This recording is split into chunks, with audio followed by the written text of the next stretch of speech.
I take the digital balance. I think the connection is... Yes, we are connected. Start the broadcast now. There is a clay tablet in Philadelphia. Penn Museum. Object B10673. Clay from Nippur, pulled out of the ground in the 1890s. The script is Sumerian cuneiform, and it is the oldest written flood story we have found. It predates Genesis. It names the man who survived. It names the gods who ordered the destruction. It describes where they took him afterward. The section that explains how to build the boat, what it looked like, how large it was, what you would load inside it, is gone. That section is in the missing 2/3 of the tablet. We do not have it. The world's oldest written flood story survives. The construction manual does not. The tablet is called the Eridu Genesis. What survives goes like this. The gods An, Enlil, Enki, and Ninhursanga create the black-headed people. They found the first cities, Eridu, Bad Tibira, Larsa, Sippar, and Shurupak. Then there is a gap. When the text resumes, a decision has already been made. The phrase that survives the gap is this: a decision that the seed of mankind is to be destroyed has been made. We do not know what argument produced that decision. That part is gone. What we have is the aftermath. Enki, one of the gods on that council, breaks ranks. He finds a man, Ziusudra, king of Shurupak, and warns him, tells him to build a large boat. Then the construction section disappears into the gap. The flood comes. 7 days and 7 nights. The boat is tossed about on the great waters. Then Utu, the sun deity, appears. Ziusudra opens a window. He prostrates himself. He sacrifices an ox and a sheep. And then An and Enlil grant him eternal life and place him in a land called Dilmun. That is the oldest flood story we have. The man lives forever. He is taken somewhere else. The gods who ordered the flood grant him permanent exemption from death. Why does this story, the very oldest one, end not with a rainbow, not with a promise, but with a man who cannot die, placed somewhere no one else can go? Approximately 300 years after that tablet was carved, or perhaps much longer, we do not know when the tradition started, only when the copy was made. A scribe named Epik Aya, working in the city of Sippar, finished a tablet of his own. He dated it himself. His colophon places it in the reign of Ammisaduqa, 1646 to 1626 BCE. This tablet tells a longer story. It starts before the flood. It starts before humanity. The lesser gods, the Igigi, are doing all the work. They have been digging the beds of the Tigris and the Euphrates. They have been doing this for 3,600 years. They are done. They burn their tools. They surround Enlil's temple in the night. Enlil, the king of the gods, is frightened. He calls a council. The solution they arrive at: create a worker, take clay, mix it with the flesh and blood of a god killed for this purpose. His name is Weilu, or Geshtue, a god described as having sense. The womb goddess Nintu shapes the first humans, 7 male, 7 female. It works for a while. Then after 1,200 years, humans multiply. And here is where this tablet says something that no other ancient text says, something that seems almost too mundane to be the reason the world was nearly ended. The noise. The tablet says this, and I am reading from Stephanie Daly's translation. The country was as noisy as a bellowing bull. The god grew restless at their racket. Enlil had to listen to their noise. He addressed the great gods. The noise of mankind has become too much. I am losing sleep over their racket. Enlil cannot sleep, so he sends a plague. A man named Atrahasis, whose name means exceedingly wise, is warned by the god Enki secretly. The people pray. The plague abates. 1,200 more years pass. Enlil sends drought, then famine. Each time Enki finds a way to warn Atrahasis, and each time the disaster passes. Enlil finally calls a full council. He swears every god to silence. The solution this time, a flood. Total final. Enki is sworn. He cannot warn Atrahasis directly, so he finds another way. He goes to Atrahasis's house. He addresses the wall. He says to the wall, "Tear down the house and build a boat. Abandon wealth and seek living beings. Spurn possessions and keep alive living beings." Atrahasis loads the animals 2 by 2, a god who cannot warn a man directly. Addresses the wall of his house while the man listens. That is the mechanism.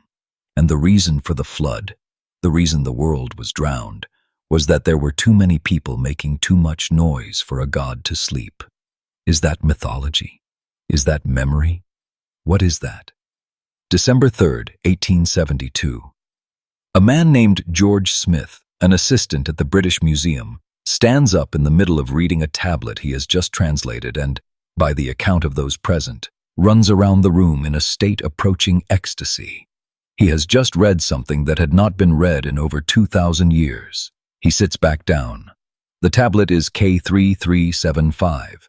It is now called the Flood Tablet. Neo-Assyrian, 7th century BCE, found at Nineveh, 15 centimeters by 13 centimeters. It is on display in room 55 at the British Museum. You can go see it. What George Smith read that day was this.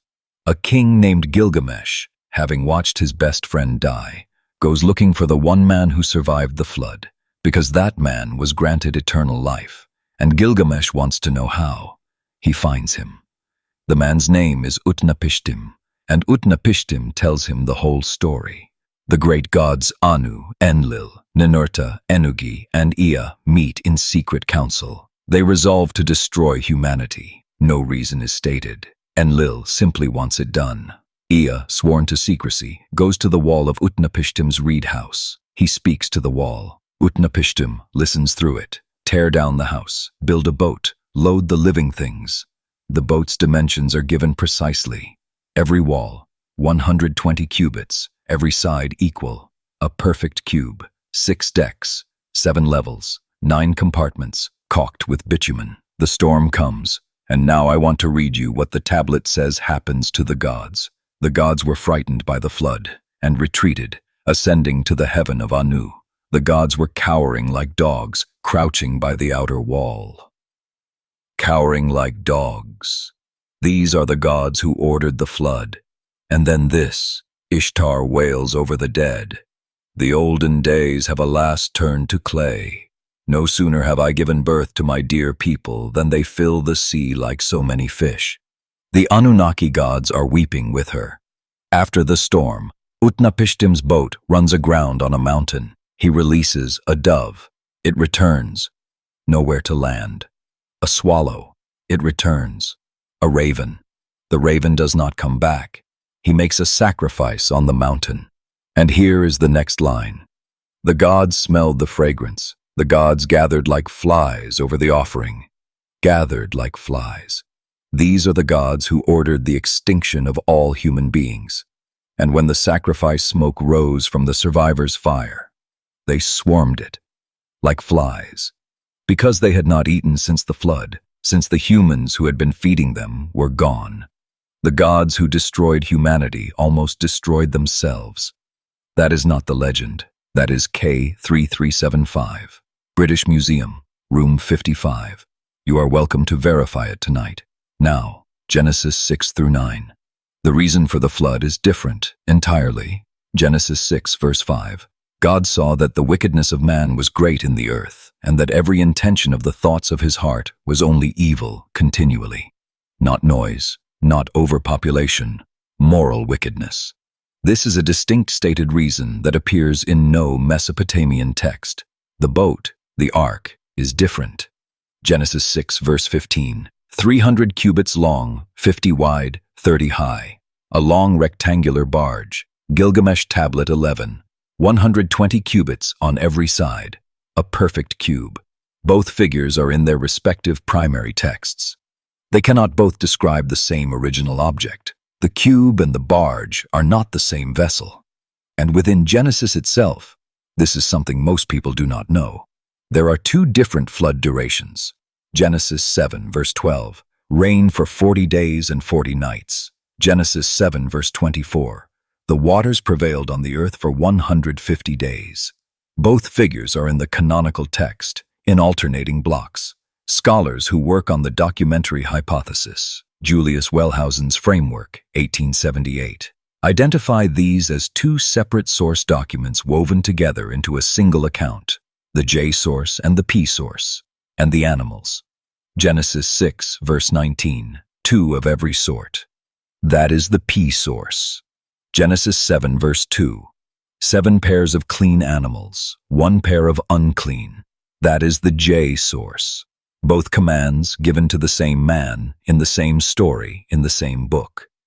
Gordon Wenham, in Vetus Testamentum in 1978, catalogued 17 formal structural parallels between the Genesis flood account and Gilgamesh tablet 11. 17. Not thematic resemblances. Formal structural parallels.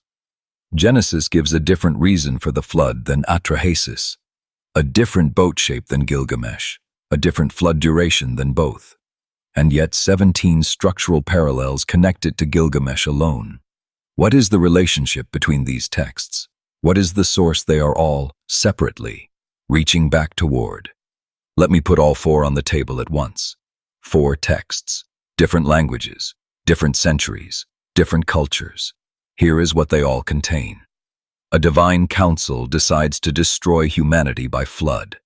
One man is warned in advance by a god who is breaking ranks, violating the secrecy of the council. That man is told to build a large boat and load living creatures onto it. The flood comes. The man survives. After the flood, he makes a sacrifice. He is rewarded by the gods. Every one of those elements appears in all 4 texts. Now here is what varies. The survivor's name, Ziusudra. Atrahasis, Utnapishtim, Noah. The reason for the flood, noise and overpopulation in Atrahasis, moral wickedness in Genesis, no stated reason in Gilgamesh. The reason in the Eridu Genesis is in the missing section. The boat shape, cube in Gilgamesh, barge in Genesis. Unknown in the Eridu Genesis. That section is also missing. The flood duration, 7 days and nights in the Eridu Genesis, Atrahasis, and Gilgamesh, 40 days or 150 days in Genesis, depending on which verse you read. The divine reward. Eternal life in Dilmun, for Ziusudra. Eternal life at the mouth of the rivers, for Utnapishtim. Paradise, for Atrahasis. For Noah, no eternal life. A covenant, a promise that it will not happen again. The mainstream scholarly position is that Gilgamesh Tablet 11 draws from the Atrahasis epic. Utnapishtim is actually called Atrahasis twice in Tablet 11. At lines 49 and 197 of Andrew George's translation. The same man, 2 names, 2 texts. The scholarly consensus is that Genesis likely depends on the Atrahasis tradition rather than Gilgamesh directly, on grounds including the shared 2x2 animal detail. This is the mainstream view. It is not unanimous. The direction of dependence, who borrowed from whom, and whether all 4 versions descend from a single lost original, is an open question the documents themselves do not settle.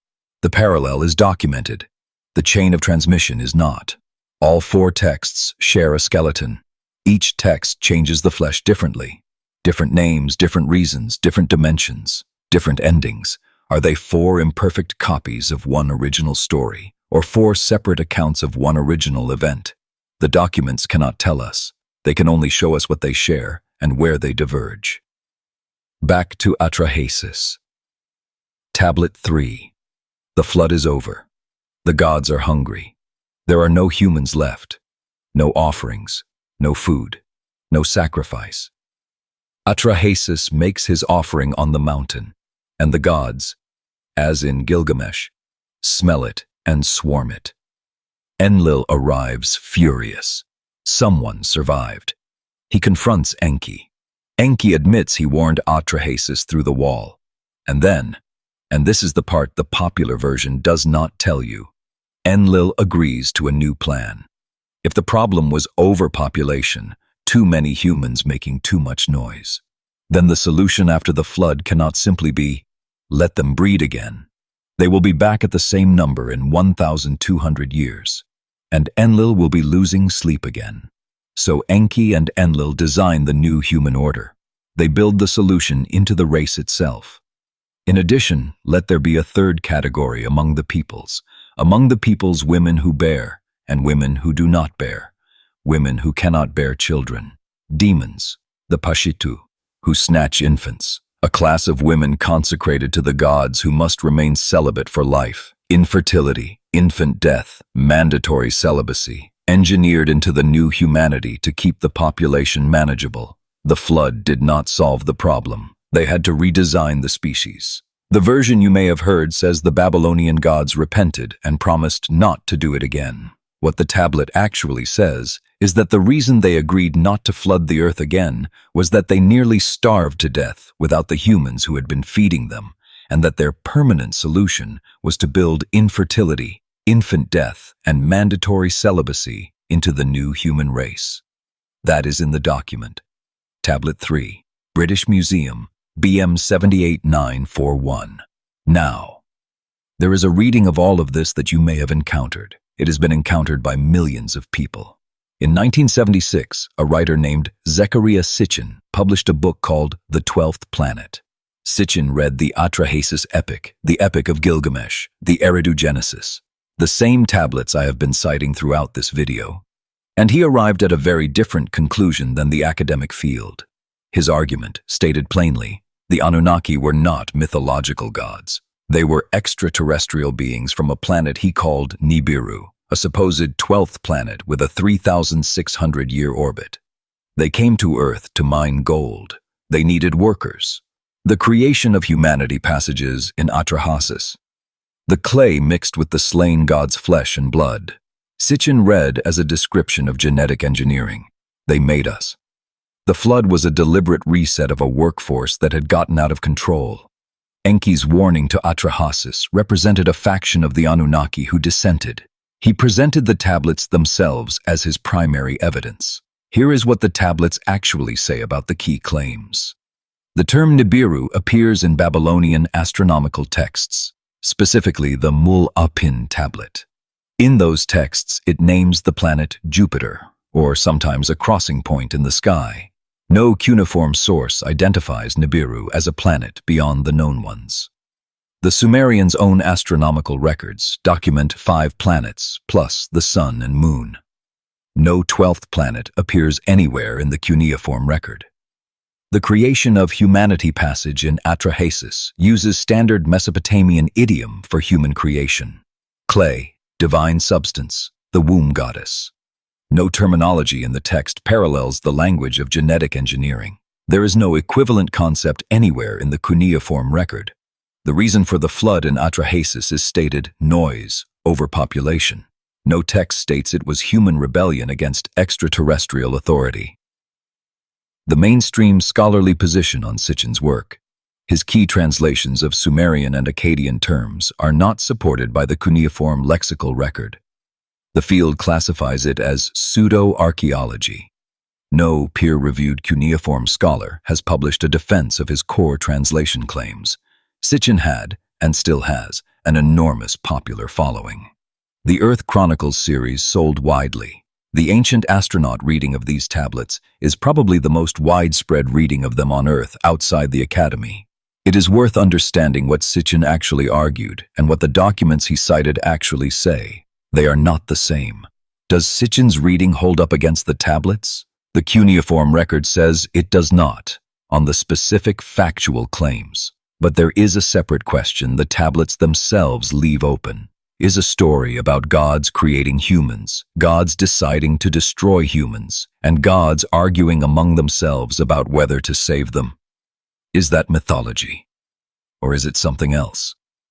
Sitchin gave one answer. The tablets do not give any answer.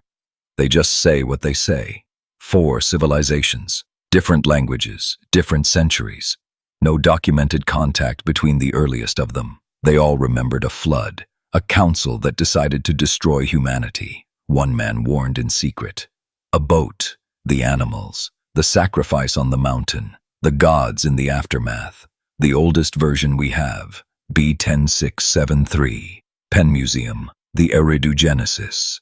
ends with a man given eternal life and taken somewhere else. The Gilgamesh version ends the same way. The Atrahasis version ends the same way.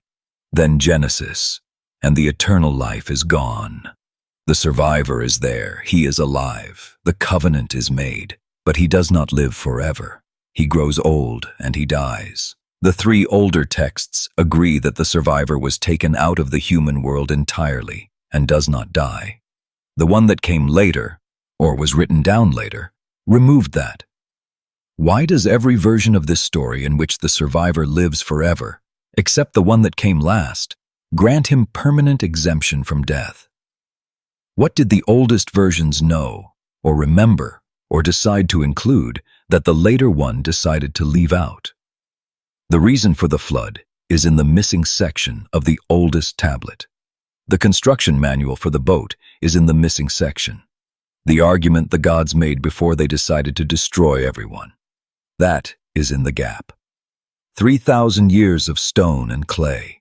4 separate civilizations. The same story in 4 different forms, none of them quite matching. Which one remembered it right? This has been the Digital Madman.